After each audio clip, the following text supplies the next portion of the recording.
Той и аз не знам визуално занимавате, така че аз мога и аз да те питам, ти какво правиш? Какво търсиш тук? Не, тук търсиш разговора, ама какво търсиш? Живота, примерно. В момента съм на кръстопът. Съвсем всички сме на кръстопът. Ние трябва да помислим кой учи нашите деца. Тоест не е само моделите да се развиват, не само да вкарваме. Учителя, ако той може да разбере всичко това нещо, той е иновативен, той прави, наистина създава това критично мислене, ученика ще е подготвен. Но ако няма нищо...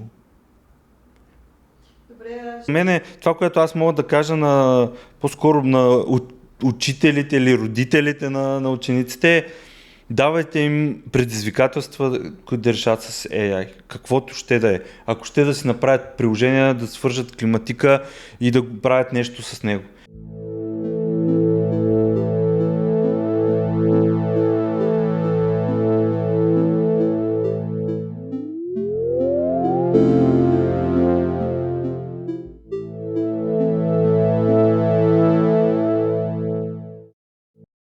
Здравейте и добре дошли в Коти Контекст, подкаста, в който говорим за изкуствен интелект, софтуерно инженерство и нещата от живота, свързани с AI, но на разбираем език и на български. Аз съм Дени и днес ще се срещнем с един човек, който е много навътре в науката и напоследък, доколкото чувам, и в изкуствения интелект.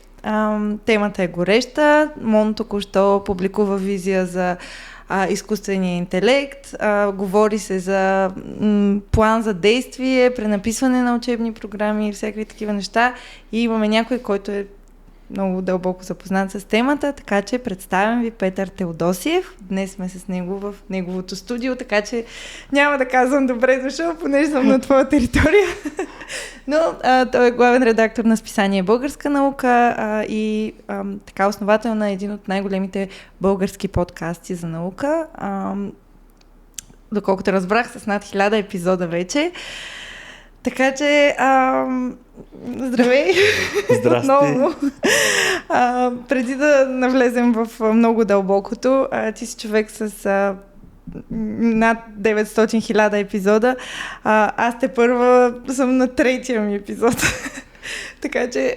Завиждам ти, много е яко. Да, много съм нова. Както казах, аз не се чувствам тук в собствени води.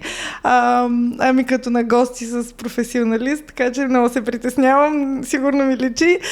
Но, кое е нещо, което ти се иска да беше казал в първите 5 епизода, 10 епизода? Най-важното е, че първите епизоди трябва да всеки да знае, който прави, те ще бъдат, как да кажа, се притесняваш за неща, които най-малко има нужда да се притесняваш. И никой не знае за тях. Да, ти се притесняваш, защото много фактори, които те нямат значение реално. И колкото не е лошо, хубаво е да се притесняваш, защото означава, че те грижа, че искаш да стане добре и така нататък, но истината е, че зрителите вече, особено сега, 2026 година, те са свикнали на много гледане, слушане и познават много аудитории, т.е. много аудитории познават много различни подкастери, създатели на съдържание. Дори в България. Защото и в България вече има много подкаст, как да кажа, инициативи, защото те не са бизнес. То много малко в България можеш да печелиш от реален подкаст. Ние преди години минахме 1000 епизода. Години, т.е. И вече от последните няколко години, 3-4, ние по-малко започнахме да правим и видеа, и аудио файлове за подкаст, защото когато аз съм още от OG-тата, които за мен подкаст е само аудио. А пък когато това е разговор в студио за YouTube, примерно. Да. Нали, но и терминологията се сменя. Нали, подкаст вече е в YouTube. И аз си пускам в YouTube, тъй като повечето хора си плащаме, поне пак в балон си казахме, си говорим, живеем повечето.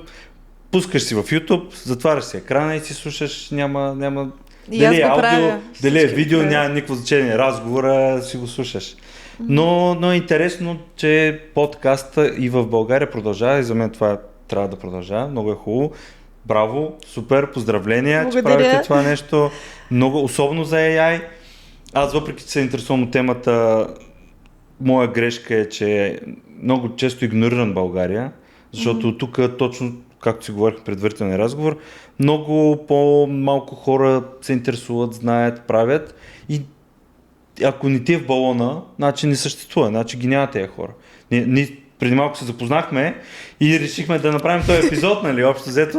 Така се получават нещата в България. Ами да, ние всъщност, това ни е целта, да погледнем различни гледни точки на хора от различни области, как AI променя техния мироглед, техния светоглед, как променя техния живот и тяхната професия. И затова всъщност дойде и предложението. Да. Аз много благодаря. Аз наистина много отдавна така си говоря с близки, с приятели.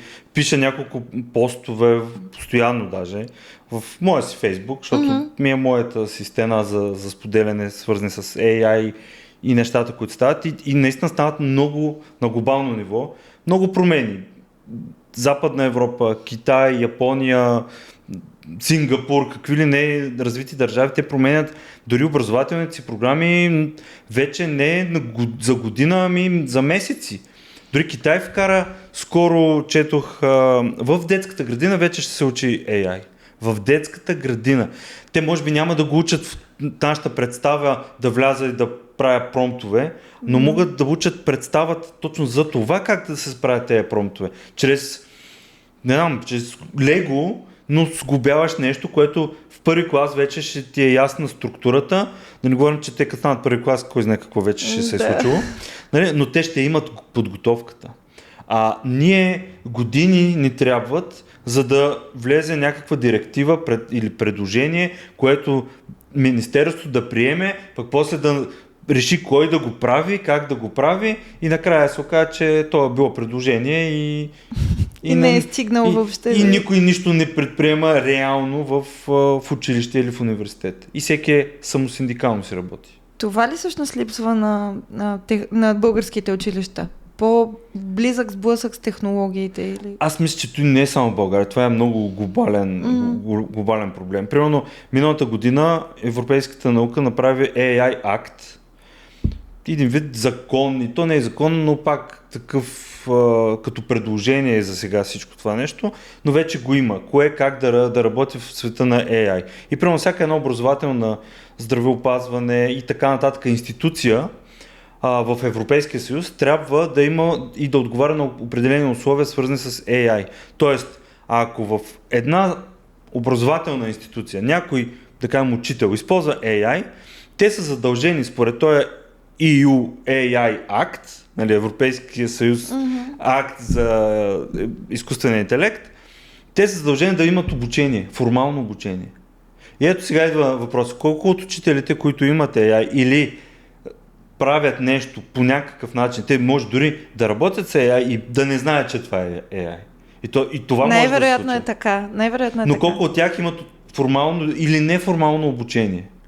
Говорим специализирано обучение. Не да си пуснат YouTube видео, а да има обучение от училище, от МОН, от общината, ако щеш, защото и общински училища има. Нещо официално, което да... Колко има? Най-вероятно няма. Това също е нещо, което липсва. Тоест имаме го на европейско ниво разписано и то вече е повече от 6 месеца са минали.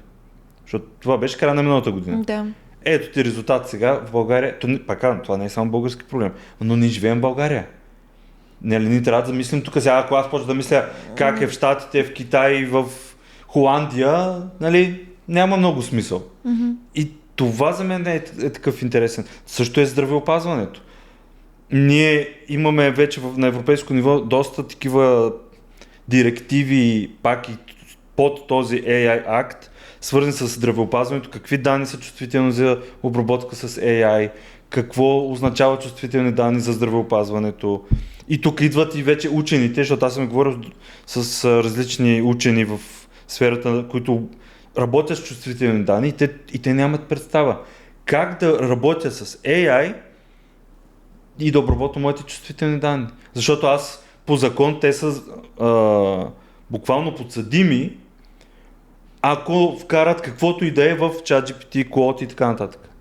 Аз мисля, че това е абсолютно валидно и за образователната система, защото пък тогава става дума за деца. И техните данни също са чувствителни, според мен. Точно така е, да. И ако трябва да вложим AI в образователната система, трябва много внимателно да бъдат обучени тези хора, които работят с тия данни, как да ги обработват. Как ги публикуват, как да ги обработват. И това обаче, защото те не знаят и буквално те си казват, AI не е за мен.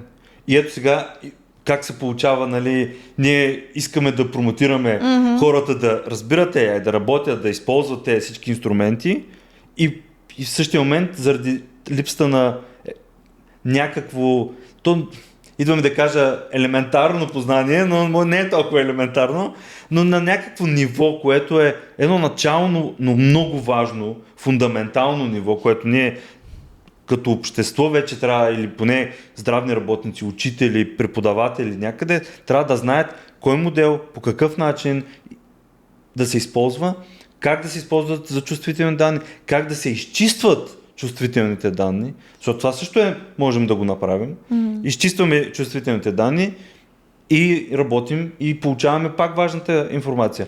Всеки човек, всеки ученик може да е номер, може да е 6-цифрен, 20-цифрен номер, ние да знаем кой е, но AI да не знае и да пак да ни даде важната информация. А възможно ли е толкова бързо да се интегрира това в днешно време в България? Това обучение, така да се каже. Защото ние говорим за някакви хора, които са възрастни хора, които имат своя своя светоглед, така оформен светоглед. И за тях възможно ли е толкова бързо да възприемат, че те трябва или не трябва да споделят някакви неща в мрежата или с изкуствен интелект, с моделите, с агентите и така? Не знам по какъв начин да отговоря, че комплексен е проблема, защото примерно аз имах запитване да направя едно обучение в едно училище. И когато им казах, че това струва пари, разговор свърши. Тоест, да, в смисъл... Какво очакват? Очакват всичко да е безплатно. Защото получават като училище, често получават този тип неща безплатно или по някакъв друг начин. Нямам представа. Не съм, нали, моят опит е по-ограничен, но пак аз комуникирам с много и директори, и учители. Всичко е индивидуално. Всичко е индивидуално. Ако не дойде от МОН да се спусне заповед, това трябва всички да го знаят, това означава, че едно училище може да иска да учи учителите на градинарство, друго иска да учат AI. Тоест няма задължително. Но пак казвам, има AI акт на Европейската комисия, който в момента е препоръчителен, но той ще стане задължителен. И когато почнат да се търсят, чакай се, той учител е пускал много лични данни и ChatGPT си ги е вкарал в обучителния процес и утре някой пише, искам примерно да ми дадеш информация за ученик 7 клас в Благоевград и той ще каже, да, Мишо Иванов в еди кое си училище, еди какво си и ще каже, бре, много добър отговор, да, той има такъв. Нали, смисъл, трябва да знаем какво можем да направим, как използваме тези инструменти, защото примерно ProPlan, плюс план и всичките индивидуални планове в Terms and Conditions си пише, че те се обучават моделите с нашата информация. Тоест не трябва да го знаем това нещо, ако сме се съгласили и ги ползваме. Да не говорим безплатните използвания. Те са безплатни, защото ние даваме все пак нещо и те модели да използват. Ето, за толкова едно фундаментално ниво трябва поне да се разбере според мене, за да после да тръгнем да говорим за агенти, за оркестрация на цял workflow, за loop и какво ли не, които сега са тренди в X и той е балон, който там всичките от големите компании, хора, инженери пускат всякакви съвети. Тоест ти мислиш, че AI вече е в класната стая, но един вид нерегламентирано, понеже от МОН не са не са спуснали някакви такива нареждания да се регламентира по някакъв начин. Ами да, той е там, защото най-малкото учениците го ползват. И другия проблем е, че учениците също го ползват грешно. Те го ползват като малко криво разбрана Уикипедия. Аз питам, ти ми казваш, аз ти вярвам. Това е. И това е истината. Да. Нали? А пък критичното мислене, чакай, защо този отговор го получих? Какво значи това? Как да го намеря? А то при грешно зададен въпрос, даже и не при грешно зададен въпрос винаги, но има тенденцията да халюцинира от време на време и малко така да дава едни... Така е, 100%, но въпросът е, че аз много наистина се дразня на това как хората приемат AI като всезнаеш. Така, но този модел е много тъп, аз му зададах какъв взел въпрос, примерно те моделите, и в момента моделите си мислят, че България още е в лева. Нали? И значи моделът е мега тъп. И аз викам, чакай сега, ти ако ползваш за това, той наистина е много тъп. Ама това означава, че малко и ти не си много наред. Нали? Смисъл, това, което е този модел, все едно да взема един нов трактор и да кажа, баси тъпия трактор. Той дига, примерно, еди колко си, аз съм отишъл на писта за Формула 1 и не става. Или взимаш кола на Формула 1, отивам на нивата, слагам го у пръста и кълта и казвам, това не може да оре. Когато не се ползват инструментите по предназначение и ти не знаеш какво му е предназначението, ти най-яката кола Формула 1, ако я вземеш, я сложиш в полето до един трактор, който е от преди 60 години, трактора, даже един вол, ще оре по-добре от Формула 1 кола. И това нещо според мен трябва да се разбере. Това и учениците не го знаят. За съжаление и учениците, ако не са технологично любопитни, те наистина го ползват, защото искат да спестят време и да не им се занимава. Обаче това наистина вреди на критичното мислене. Ние имаме вече направени немалко курсове от преди 2-3 години, последователно правим статии и курсове специално за критично мислене, защото това е най-важното умение, което имаш. Няма значение дали имаш AI или нямаш, ти можеш да се справиш, ако имаш критично мислене. А това е да задаш въпросите. Да, така е, съгласна съм. Добре, според теб тогава AI насърчава критичното мислене или напротив, децата, учениците някак си го затъпяват. Не исках да използвам за тази дума. Ще отговоря по друг начин. Малко по-далеч. Вчера свидях с един приятел, който има достъп до много хора, които правят малък бизнес в България. И той казва, много затъпяват хората, които използват AI. Тоест, хора, които правят малък бизнес в България, не са толкова глупави по презумпция. Защото те първо трябва да се справят с системата, а да се справиш с системата в България не е лесно. Обаче, използвайки AI, те дори вече използват ChatGPT като начин да си прехвърлят мисленето там. И му казват, моя клиент, какво знае? Моя клиент, кажи ми нещо за моя клиент. А той човек, той е продавал, създавал, решавал проблеми на клиентите си и накрая пита ChatGPT. В смисъл, т.е.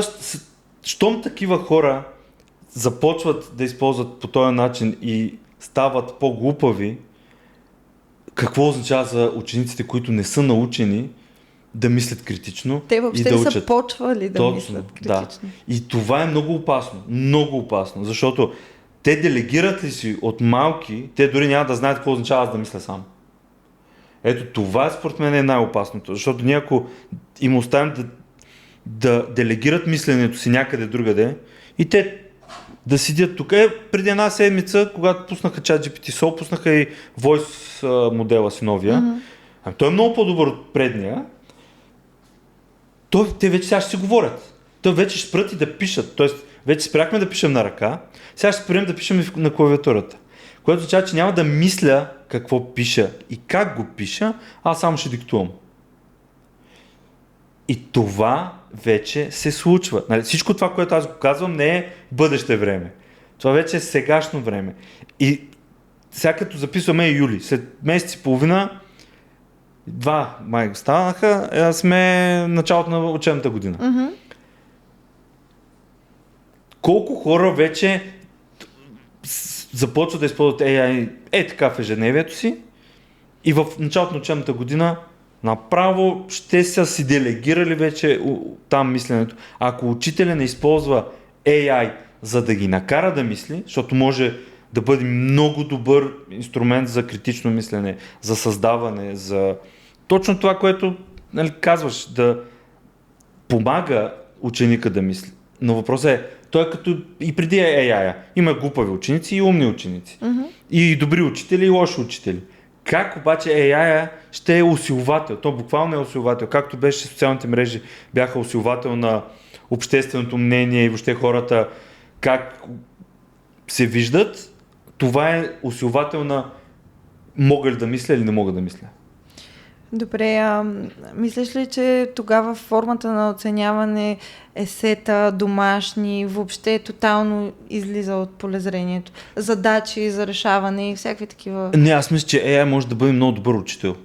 Тоест, математиката, примерно на мен никога не ми е вървяла, защото съм имал много неподходящи учители. От ден днешен, когато вече комуникирам с учители и с хора, които могат да обясняват добре, виждам как предметите, които са ми вървели, са били благодарени на учителите и обратното. И същото е, може би 90% от учените, които съм интервюрал от докторант до академик, 90% от тях, те са станали учени и тази хикс наука са заобичали заради учител.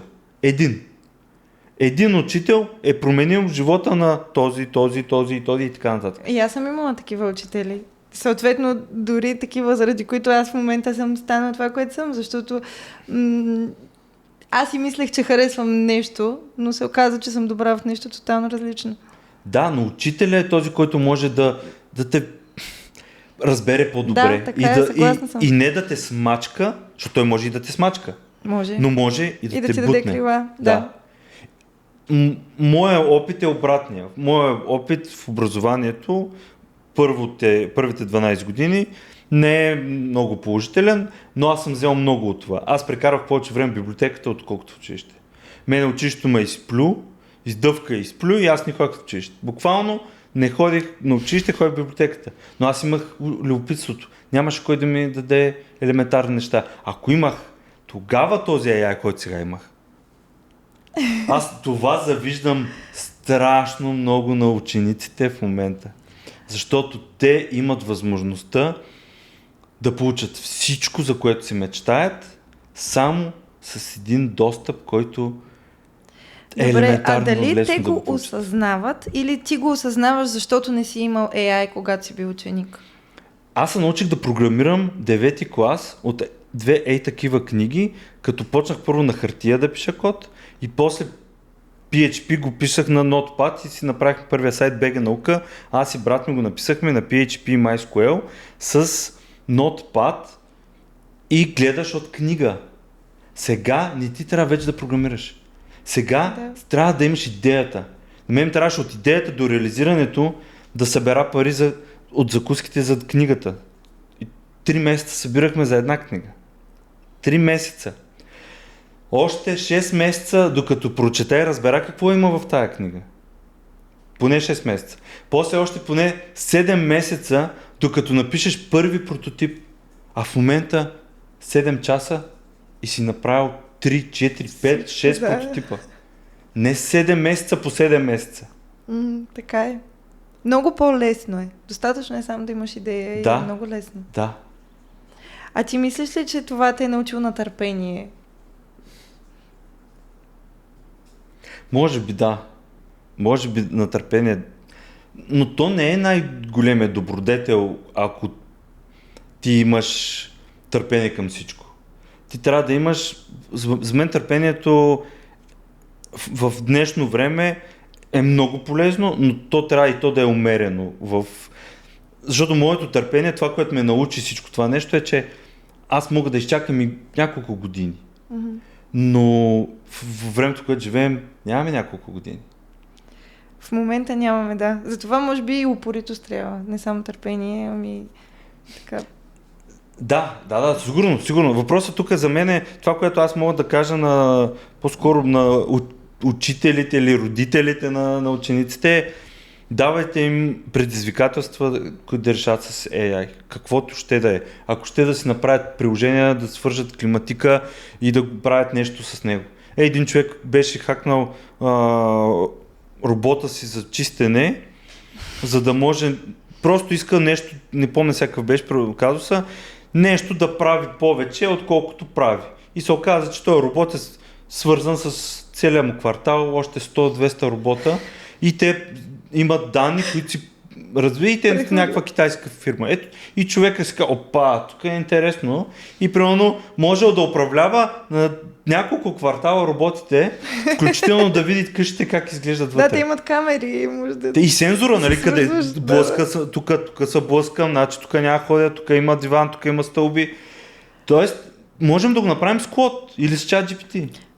Това поставя много неща на по-високо ниво и дава идеи, според мен, дори на някакви, на кръците, примерно. Може да ти хакнат робота и да видят къде, какво имаш или каквото и да е, или security системата. Да, и вече ти трябва да си някакъв програмист, нали, луд, който да знам всичко. Не.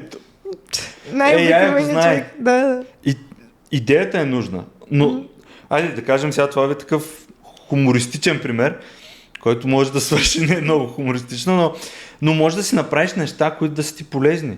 Ако много такъв и фитнес, ще направиш ап, който точно за тебе да ти следи, да си записваш, да правиш неща и няма и нужда да плащаш на другите апове. Ако нещо друго такъв си направиш, аз съм си направил няколко мои приложения, защото ми писна от различните... Примерно аз много обичам да си записвам разни записки, задачи на моя екип, да давам други задачи, да делегирам, да следя и така нататък. И нито едно от големите приложения, платени, безплатни и така нататък, не ми харесва. И аз си написах мое приложение, започнах с Lovable, защото е най-лесно, абсолютно най-лесно. Или Bolt, Lovable, всеки, който гледа, тествайте, гледайте, вижте. После си го продължих на код и си го правя, нали, вече още по-изпипано. Но аз не програмирам от 2006 година. Тогава последно писах код. Като бях 10-ти клас. А защо се отказа? Защото направих БГ наука. Почна нещо друго да намираш гъдел в него. Точно, да. Ние направихме БГ наука, за да бъде проект, който да виж тук всякакви неща мога да правим. И накрая, този проект стана по-интересен от другото. Това ще да питам, значи ли това, че всъщност БГ наука е била причината да се научиш да програмираш? О, да, 100%. Въпросът е, че беше и причината да спра. И това дава и плюсове и минуси. Просто едно е като направиш нещо като ученик и толкова дълбоко вкарах в себе си една идея, която до ден днешен продължаваме. За мен комуникацията на науката не е нещо просто пак идея, а е нещо много по-голямо. Въпросът е, че в българската реалност това значи едно, за мен значи друго. Защото българските научни организации, те повечето не виждат смисъл от това, повечето учени не виждат смисъл от това. Защото той е като, ето в AI терминологията, той е като токените. За един учен той няма токени за комуникация на науката. Те му дават само за научни статии, за научни проекти и за, да кажем, някакви вътрешни на организацията процеси. Но за комуникация на науката никой не му дава нищо от това. Той няма, ако няма вътрешна потребност, няма да го прави. Самата организация отгоре също не вижда потребност. Нагоре министерство също не вижда потребност и от цялата пирамида липсва комуникацията, ако не е задължителна. Тя е задължителна само единствено по хоризонт проекти и някои други подобни програми и там си измиват ръцете с псевдоправене. Сега с AI могат да се измият още по-лесно. Напиши ми пост, напиши ми статийка, напиши ми това, цак и са готови. И после никой няма и да го чете. Нали? този слоп, който навсякъде се говори, точно това AI създава съдържание, няма кой да го прочете и AI ще го чете.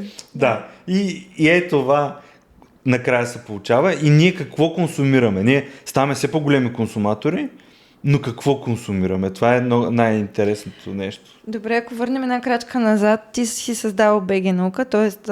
нали, научи си се да програмираш, за да има БГ наука. А каква е била първоначално мисията на БГ наука, понеже да направиш сайт, предполагаме, било само средството. А след това каква беше реално идеята на това и как се променя сега с AI? Да, много добър въпрос. Общо взето 20 години беше една идея. Mm-hmm.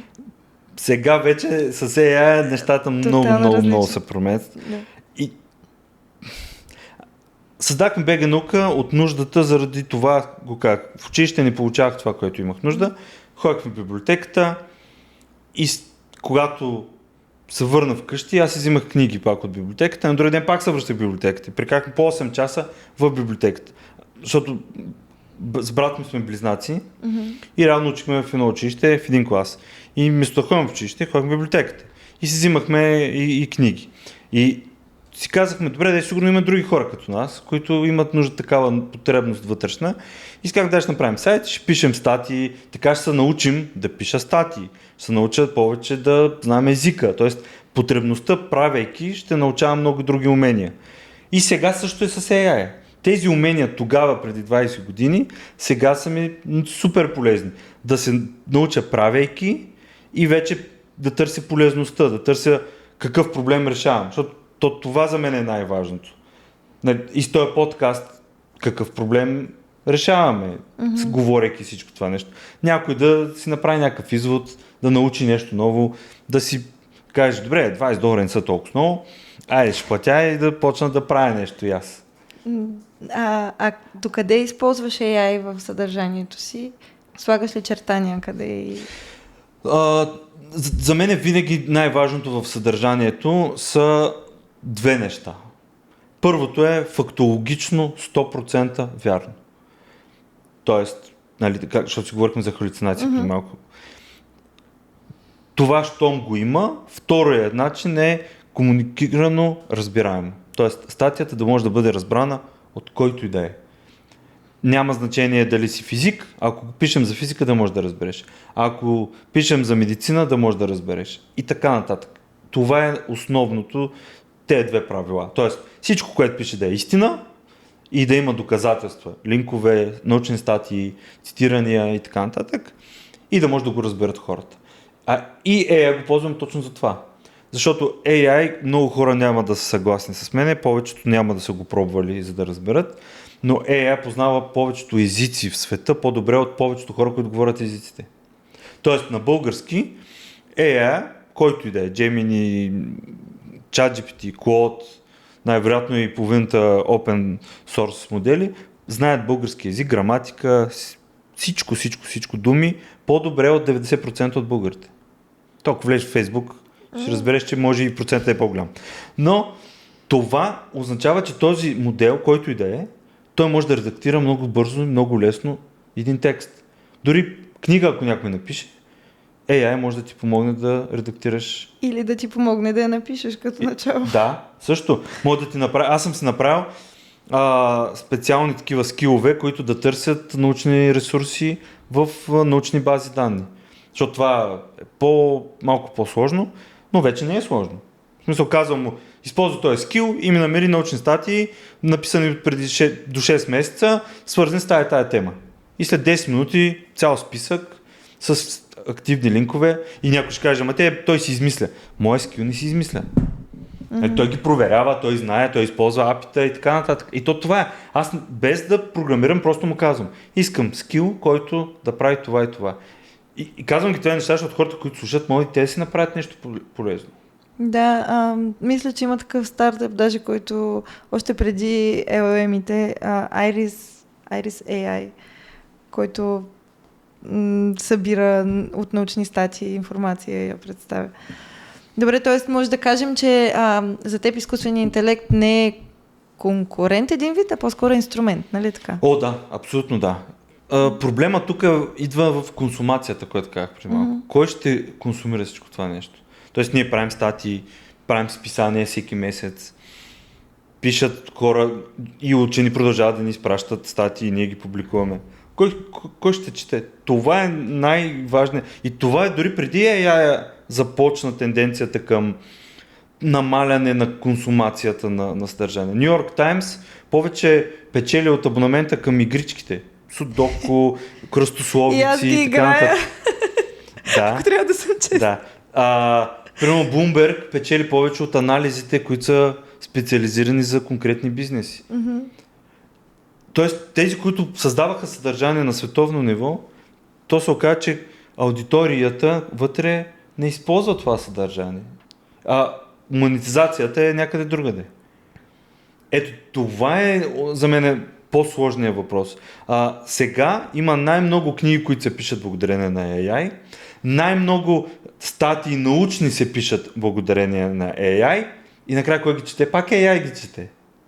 Ние какво четем? За мен това е фундаменталното. Ние какво четем? Как ставаме хората, които ще станем хора? Или поне по-малките. Ние да кажем станали сме, когато сме станали. Но тези, които сега се заформят, те, които ще бъдат сега първи клас или те, които сега ще бъдат студенти. Те какви хора ще бъдат? Защото всеки ме пита какво трябва да учи моето дете?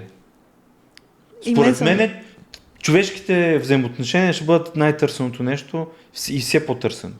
Тоест човек с човек, не човек с машина. Тоест ти мислиш, че има повече съдържание в световен мащаб, отколкото хората са склонни въобще да поемат? Да. Само виж в социалните мрежи. Толкова много съдържание, което става невидяно. И много малко съдържание, което се показва на повечето хора. Толкова книги се пускат в Амазон в момента. Кривата е буквално експоненциално на седмица се пускат нови книги да се продават в Амазон за всичко, каквото и истории, и научни, и каквото и да е. Добре, нека да направим малко разграничение тук, понеже растежа на продаване на книги в Амазон, билото електронни или физически, нали, все пак... Аз не казвам, че се продават, аз казвам, че се добавят като възможност за купуване. Не казвам, че се продават. Тоест, хората добавят, защото всеки може да си сложи, ти можеш да си напишеш книга и да кажеш на Амазон, ето това ми е книгата и той ще казва, супер, давай, рекламирай, някой да я купи. И хората добавят, издателства добавят, това искам да кажа. Не, че някой купува книгите. Да, просто защото ако AI все пак няма достъп до книгите, които са написани на хартия, това е нещо, което според мен си остава ценно. Мисълта ми беше дали така се наблюдава растеж в купуването на книги. Имаш ли някакви наблюдения? Купуването на физически книги? Има такива статистики, които излизат от време на време, четенето на книги в Европа. Да. България е почти винаги на последно място. По продажби на книги. Да. Хората какво четат и колко пъти четат. Повечето, около 30% мисля, че беше, четат около една книга на година. Другите не четат. Тоест 30% е многото, горната граница. Да, горната граница е една книга на година. Сега, благодаря на Storytel, аз мисля, че този процент би трябвало вече да е малко по-голям. Да, и аз така. Поне сега Мамник, това онова, станаха много популярни. Не знам, наистина. Тези данни са много... Няма как да разберем истинността на всичко това, но гледайки... Аз познавам няколко човека, които имат много големи сайтове за информация в България, включително БГ Наука, също е информационен сайт. Падат. Всичко пада надолу.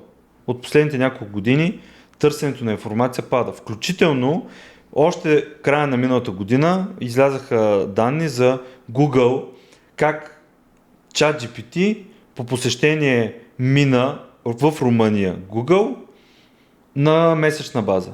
Тоест хората влизат повече в ChatGPT, отколкото търсят каквото и да е в Google. Това само по себе си ще намали всеки един сайт надолу. Няма значение какво, нали, онлайн търговия. Същото е с онлайн търговията. И дори тя намаля. в България. На световен мащаб големите стават по-големи, малките стават по-малки. И според мен същото влияе AI, защото ние почваме да питаме пак къде да си купя, какво да си направя, как да се решава този проблем. Аз не знам какво е решението на това нещо. То е супер нова технология. Това, което ние правим е да създаваме решения, които хората да използват. Учители да използват скилове за създаване на уроци. Учените да използват скилове за търсене на научна литература, правене на по-добра статия. Защото вече и в научни статии, в топ реномирани списания и бази данни, може да видиш това съобщение от ChatGPT накрая, което ти казва. И ако искаш, мога да ти направя този текст в това и това. И това го има, т.е. човек е копнал, и не дочел, тейснал, отпратил го, значи не го е видял. Изпратил го на научната статия, рецензента не го е видял, кой е чел не знам, публикували са го и накрая това седи там. Мисля, че имаше подобен случай в един български новинарски сайт. Български новинарски сайт, сигурно много често, да. Да. Добре, как стои въпрос с интелектуалната собственост в случая? Как се защитава в днешно време в ерата на изкуствения интелект? Аз ще бъда много циничен тук и ще кажа, че ако някой иска да се защити данните, нищо не трябва да прави. Според мен това е невъзможно. В смисъл, трябва да сме реалисти. Моделите, казах по-рано, ако трябва да си правиш неща, примерно една болница, ако си болница и искаш да имаш изкуствен интелект, трябва да имаш локален модел. За мен това е нещото, което трябва да имаш. А ако си университет, повечето университети имат суперкомпютъри. В България повечето хора не знаят, но почти всеки университет има суперкомпютър, който е мега добър и може да сложиш много добри локални модели. Говорим за модели, които са големите на китайски, примерно ще сложиш DeepSeek на тях. Ще сложиш един DeepSeek да си правиш каквото си искаш. И ще програмираш, и ще анализираш, и ще си пишеш всичко. Добре, тук говорим за университети, но как стоят нещата при малките училища? Там ще е по-трудно, според мен, да има локални модели. Ама там какво е чувствителното? Там можеш да си направиш друг тип subscription. Примерно, Team на Claude, те ти казват и ти ще си окей по EU акта, че щом ползваш Team или бизнес, ние не обработваме твоите данни. Те влизат, имаш криптирано пространство в нашия клауд и там се обработва всичко. И ти казваш, ето, юридически, така пише, аз го спазвам, няма проблем. Но още по-добре, според мен трябва да имаш един малък локален модел, който да е на някакъв сървър. Значи, една част от училищата могат да си позволят, второто е държавата да инвестира. Имаш бан Витохол суперкомпютъра. Те си бъдат в гърдите колко се апгрейди, милиони вкарват за апгрейд на този компютър. Аз съм влизал вътре. Той е 4-5 пъти колкото тая стая, с едни ракове големи. Сега, ако някой ни каже тук какво има вътре, ние ще се смеем, нали? С колко е старо всичко. Но все пак, някакви модели могат да работят там, които могат да дават нещо. Не знам, според мен държавата има пари, просто няма... Финансирането трябва да дойде от държавата, но можем ли да сме толкова експедитивни, че да наваксваме с скоростта, с която се развива? Не. И аз така мисля. Няма, това не е пак само на България проблем. Не, но мисля, че... не знам, имам чувство, че по-развитите страни могат по-инвестирано да развиват тази дейност. Моят проблем, който виждам е, че по-развитите страни, да го кажем, нали, те са развити поради много фактори. Но една част от нещата е и заради... ние много понякога много хвалим нашата образователна система и храним другите, колкото другите са зле. Но истината е, че не е така. Нашата образователна система е страшно зле, прави функционално неграмотни ученици. По статистика на ПИЗа, българските деца са около 50% функционални грамотни. това означава, че 50% от хората, които ние вървим, те не знаят знаците на пътя, менюто в ресторанта, ако няма картинки, те не могат да си поръчат. Това означава функционално неграмотен. И когато виждам, и ние го виждаме по време на избори, по време на кампании някакви, по време на COVID го видяхме. Буквално нещата не са много, много добре. Тоест, ние трябва да помислим кой учи нашите деца. Тоест, не е само моделите да се развиват, не само да вкарваме. Учителя, ако той може да разбере всичко това нещо, той е иновативен, той прави, наистина създава това критично мислене, ученикът ще е подготвен. Но ако няма нищо... Добре, а ще определи ли това колко е добър един учител с AI, колко добър учител и специалист е? Не знам. Според мен все пак е технологично нещо. Наистина не знам. Ще има добри, ще има... Затова трябва обучение да се направи. Аз ставам свидетел на хора в моята сфера, които са софтуерни инженери и до известна степен отричат използването на AI. И с Валентин, моя съпруг, си говорихме за това как хората приемат AI в ежедневната си работа и как хора, които са инженери и са технически грамотни, реагират на тази новост. И ако хора, които са инженери и са технически грамотни, не реагират добре на тази новост, какво става за един учител по биология, примерно? Или по литература, или... Защото... Дори не говорим за физици и математици. Да, но то ти трябва малко повече въображение, според мен, с тези инструменти. Примерно един учител по биология, той може да каже на учениците да анализират нещо, което да е в урока, да си направят дори 3D симулация на нещо. Вътре на компютър. Вече не ти трябва суперкомпютър. Ти имаш мега гига супер компютър плюс ум, който да мисли в твоя монитор. И ти просто даже няма да нужда да му обясняваш, само ще му кажеш, искам това и това, имам такъв урок, ала-бала, направи го. И учителят просто трябва да оцени дори разбрал ли е задачата ученика. И по резултата. Може да му каже аз правих преди 10 години като мини обучение за учители, как да се направят Инстаграм за състезания. Примерно ученика по история отива да намери в града или в селото си исторически артефакти, да намери разкопки, да ги снима и да си пусне в Инстаграм и да напише нещо за тая разкопка или за нещо, артефакт. И по този начин, може да не, ако не иска да си го пуска, но въпросът е, че те всички бяха там. Те и още са там. Но социалните мрежи да се използват в училище. Сега е AI. Утре може да е чип в мозъка. Въпросът тук е как да използваме това, което като технология се развива в наша полза. Защото сме свикнали, всичко това е проблем. Ние знаем, химикалката е молива, на папирус ще пишем и това. Какво са измислили египтяните преди 3000 години или китайците преди 5, ние това ще използваме, което не е окей, според мен, във времето, което живеем.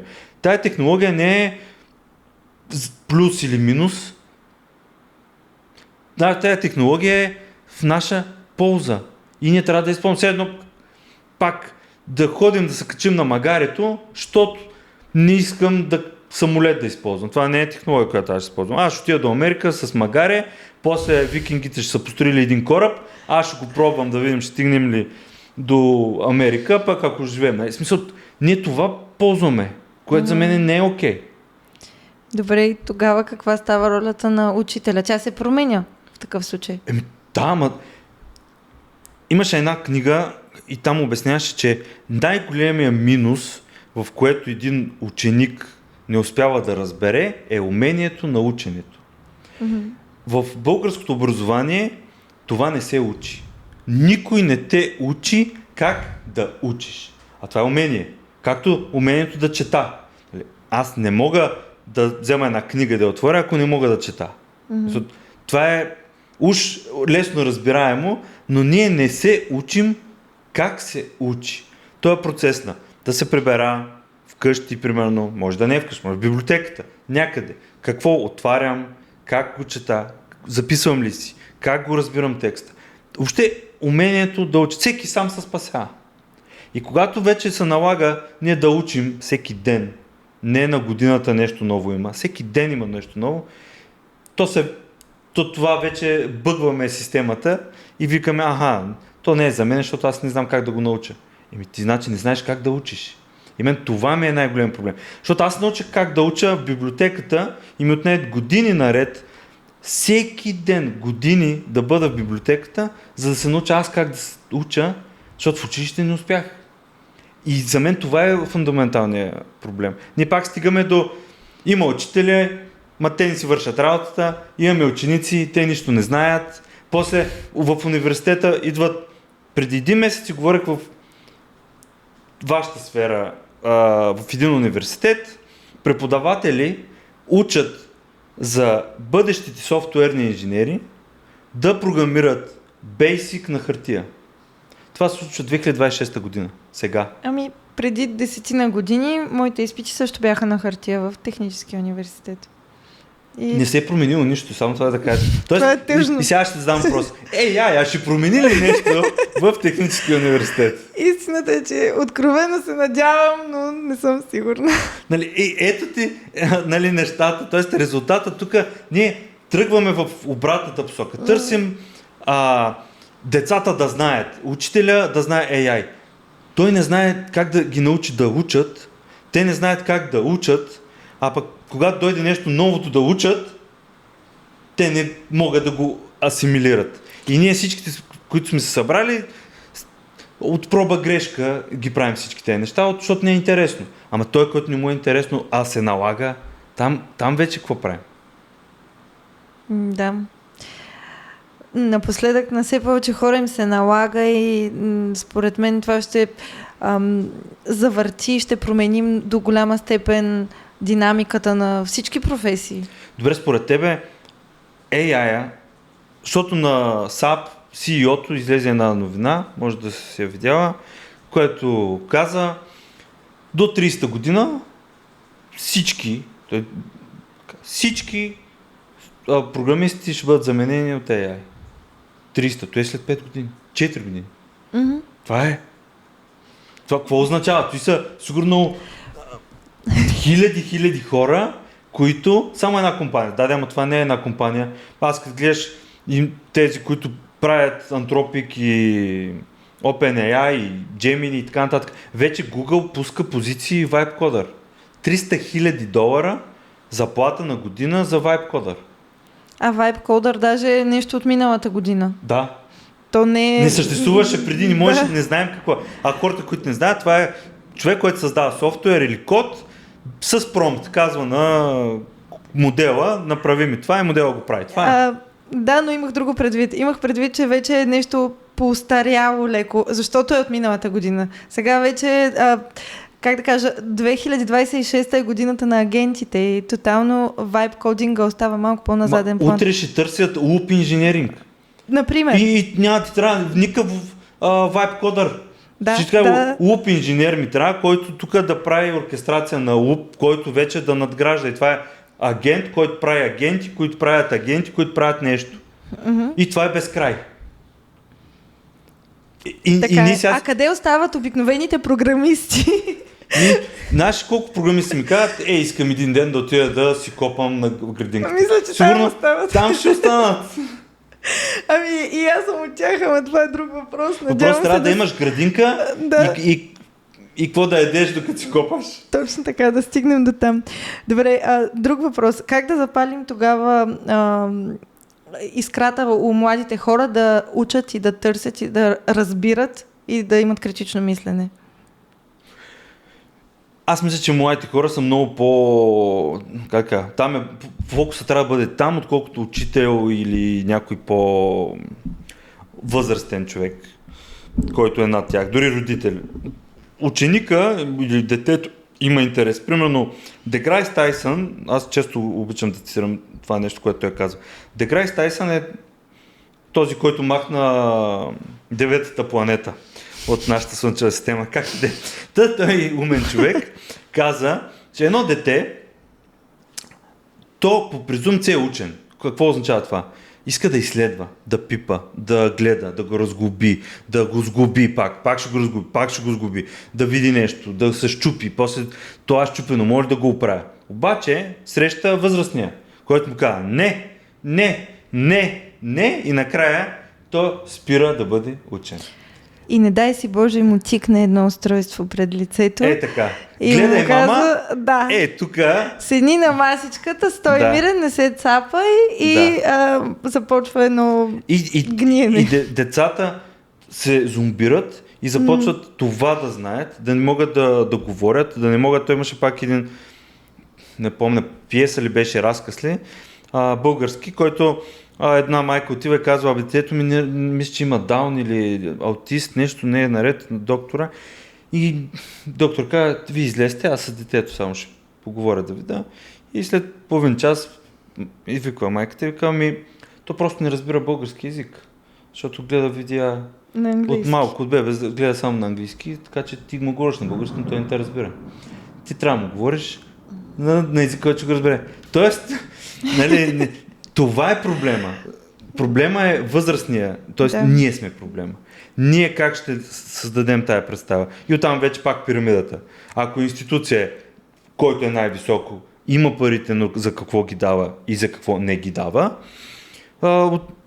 и учителите какви са и какво дават те на учениците. Дават ли критично мислене, дават ли възможности на учениците. И според мен всеки, като всяко нещо, всеки родител трябва малко. Пак ще се върнем, нали, постоянно трябва да се връщам към това, че ние сме отговорни за хората около нас. Не може да делегираме на училището, не може да делегираме на учените и така. Ние и родителството не може да делегираме на YouTube. Така че... Да, точно така, да. Не може родителството на YouTube да го делегираме. Абсолютно да. И мисля, че оттам трябва да тръгнем и вече оттам нататък, след като някой друг поеме нашите деца, там си тръгва по реда на нещата, но зародиша е родителството и това, че масово се делегира на сега ще се делегира на ChatGPT да което е... Сега ще кажа, детето ми прави така и така, което между другото не е и толкова лошо според мене. Не е лошо. Аз също мисля, че не е лошо. Това е правилно зададен въпрос. Да, защото дава гледни точки. И по-добре е AI от YouTube. Аз също го правя, съм родител и питам неща за детето си. Трябва, да. Въпросът тук сега, според мен, е пак критичното към родителя, е, нали, точно и той да отсее. Тоест да види, защото модела не е нещо свръх, той ще даде опциите. Родителя вече трябва да каже, това е окей, това не е окей за моето дете. Нали, един вариант може да е окей за твоето, същия вариант може да не е окей за друго дете. Но контекста, всичко това е критичното мислене, което ние трябва да имаме и после да го предадем на децата. Те модели са точно за това. Ние да ги използваме критично, а не сляпо да ги използваме. И същото е с софтуера. Те затова много програмисти в момента, това, което чета, не харесват AI, защото аз пиша по-добре код от него. Ама го пишеш по-бавно. А утре, когато го пишеш по-добре от тебе и по-бързо, какво правим? Какво правим, да. Добре, докато сме така още малко на темата с децата, понеже тече една комуникация с други родители и така сме на такава вълна, според тебе AI ще стесни връзката между по-елитните и по-неелитните училища или ще направи дупката още по-дълбока между тях? Не знам. Всичко свързано с AI е... Защото става въпрос за разни програми, чуждестранни, български... Да, нали, но според мен пак зависи от родителите.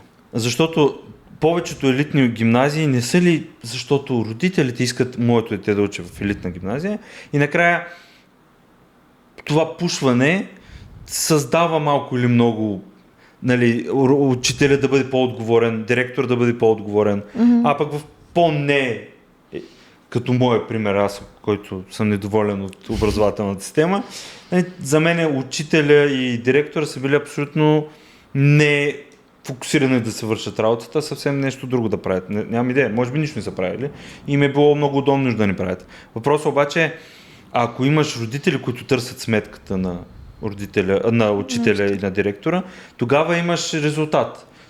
И държавата е така. Ние ако търсим сметка към те, които даваме парите, ето сега, вчера се прибирах пак по магистрала Тракия, пак един тир беше се обърнал.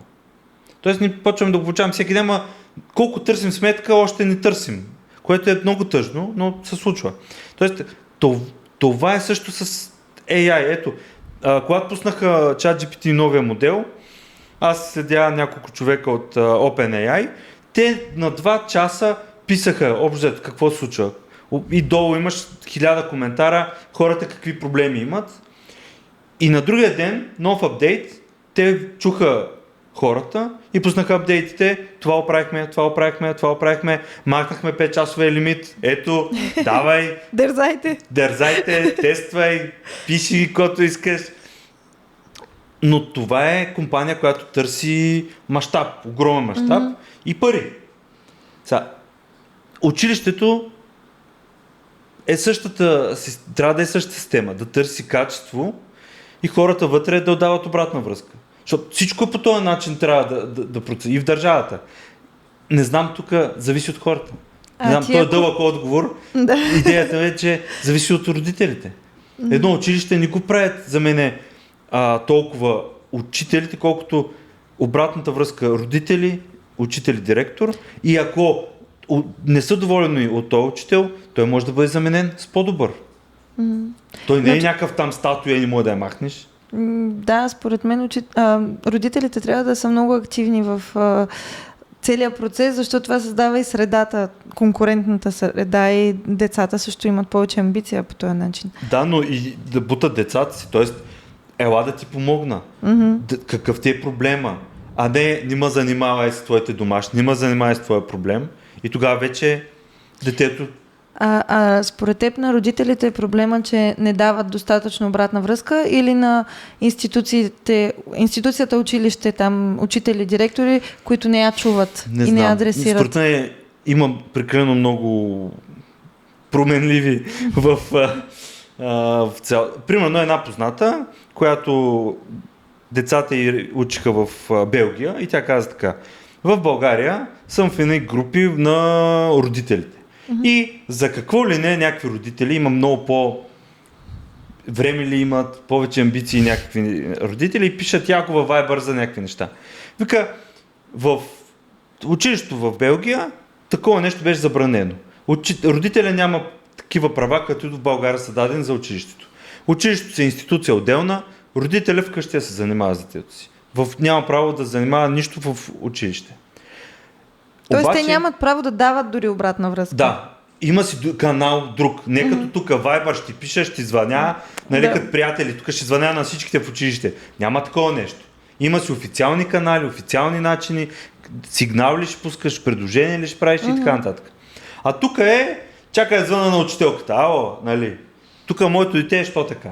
И сега това се създава една счупена връзка, защото един родител може да даде градивно, но един може да смачка училището по този начин. Или да смачка учителя, да го изнерви, да му причини друг стрес, което не е окей. Пък аз не искам, ако моето дете ходи на училище и учителите са стресирани от 16 родители, които всеки ден им пълнят главата с глупости. Нали? Това пък окей ли е? И в днешно време май се наблюдава едно такова: моето дете винаги е право. И съответно ние сме прави и кои сте вие учителите, че точно. Няма го уважението и... Да, и затова институцията трябва да има някаква стена, която не може да бъде примерната по този начин. Има други канали. Официални вратички, да ги кажем, които тук за сигнали, тук за препоръки, там за нещо друго и това е. А не този достъп директен. А ако твоето дете е най-доброто, значи в училище ще има добри оценки. Ще ходи на хакатон, ще ходи на олимпиади, ще прави неща.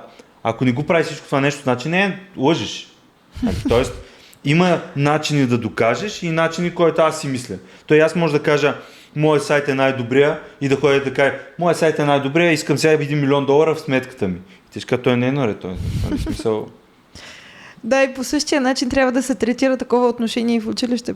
Ама да, абсолютно и навсякъде, защото като в университет, аз съм учил в специалност, която на нас ни казаха: това е елитарна специалност. Вие това няма да го работите, вие обаче ще бъдете много голяма обща култура. И имаше между 100 и 200 книги на семестър, които трябваше да се книги. Няма учебници, няма нищо.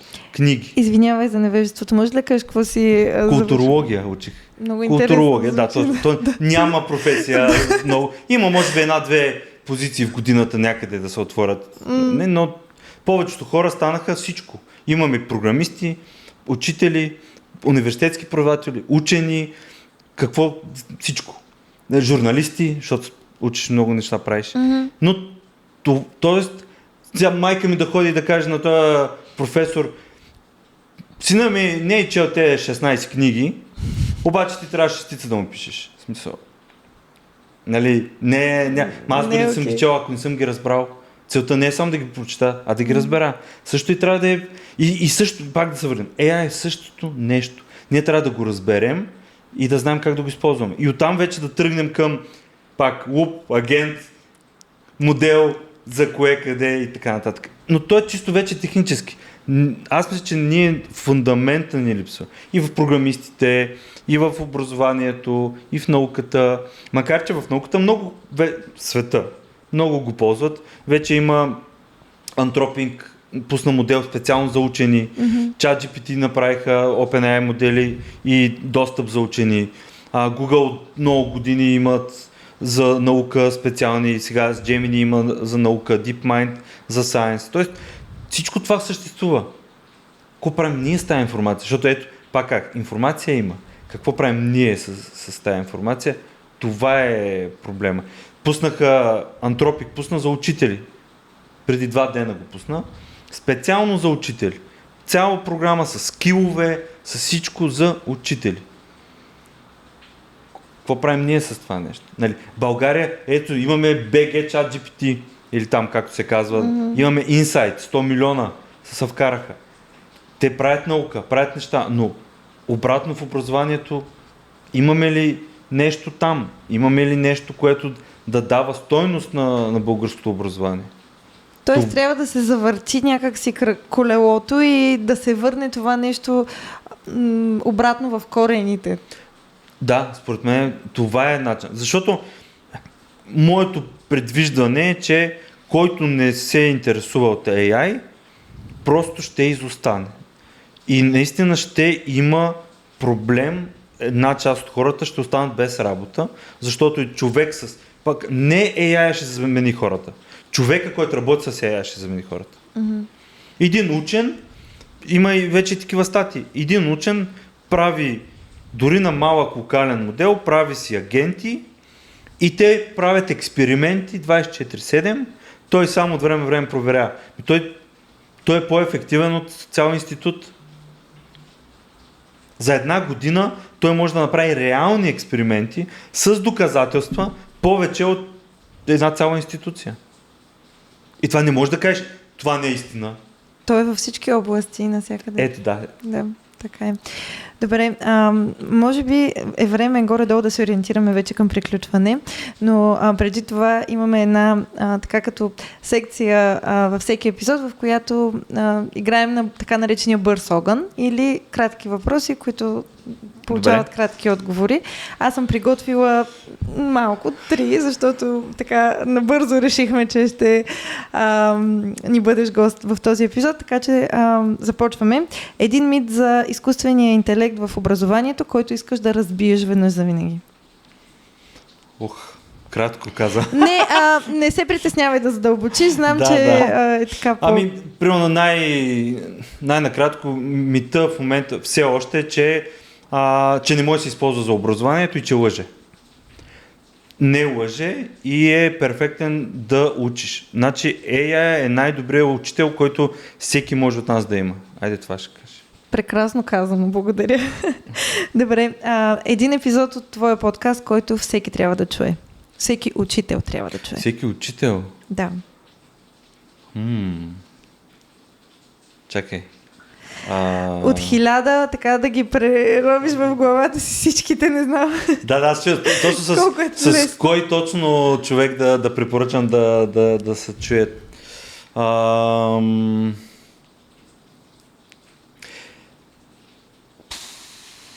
Не знам точно как се казва епизод. Добре, общо взето имаме от последните